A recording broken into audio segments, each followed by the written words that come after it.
কাল রাতে বানিয়েছিলাম রুটি আর চিকেন স্টু। তো তারই রেসিপিটা তোমাদের সাথে একটু শেয়ার করে নিই। তো কাল নিয়ে এসেছিল আমার বরমশাই অনেক কিন্তু সবুজ, সবুজ লাল, লাল সবজি। তো ভাবলাম এত যখন সবজি নিয়ে এসছে তখন শীতের সবজি দিয়ে একটু চিকেন স্টু বানিয়ে নিই।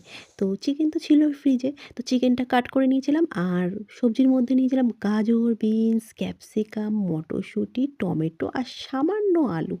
আলুটা কিন্তু আমি একদম কম নিয়েছি। যেহেতু আমার বরমশাইয়ের সুগার আছে তো আলুটা কিন্তু আমি তরকারিতে একটু কমই দিই। আর আদা রসুনের পেস্ট আর গোলমরিচের পেস্ট আমি কিন্তু আগের থেকেই করে রেখে দিয়েছিলাম। আলাদা করে কিন্তু আমি আর আদা রসুনের পেস্টও দিইনি আর পেঁয়াজ রসুনও দিইনি। তো তেলের মধ্যে সবজিটা দিয়ে আর হচ্ছে ওই চিকেনটা দিয়ে ভালো করে আমি নেড়েচড়ে একটুখানি সটে করে নিয়েছিলাম। তো সটে করে তারপরে দিয়ে দিয়েছিলাম ওই পেস্টটা, মানে আদা রসুন আর গোলমরিচের পেস্ট।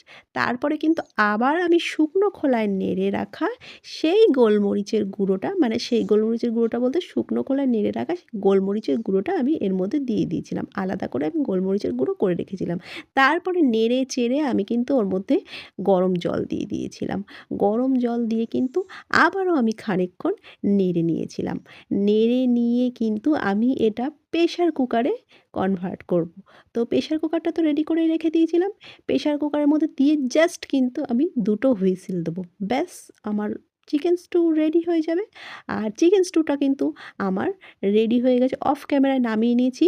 তার আগে কিন্তু আমার ২ ছানারা চিকেন স্টু খেয়ে নিয়েছে। মানে গোলমরিচের গুঁড়ো আর হচ্ছে বাটার দেওয়ার আগে। আর নামিয়ে কিন্তু আমি এর মধ্যে গোলমরিচের গুঁড়ো আর বাটার দিয়েছি বন্ধুরা। আমুল বাটার দিয়েছি।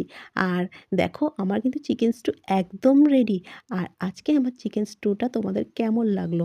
তোমরা কিন্তু অবশ্যই জানিও। খারাপ লাগুক, ভালো লাগুক, যেমনই লাগুক তোমরা কিন্তু অবশ্যই জানিও। তো তোমরা ভালো থেকো, সুস্থ থেকো। তো টাটা বাই বাই। একটা লাইক, কমেন্ট, শেয়ার করতে কিন্তু ভুলো না।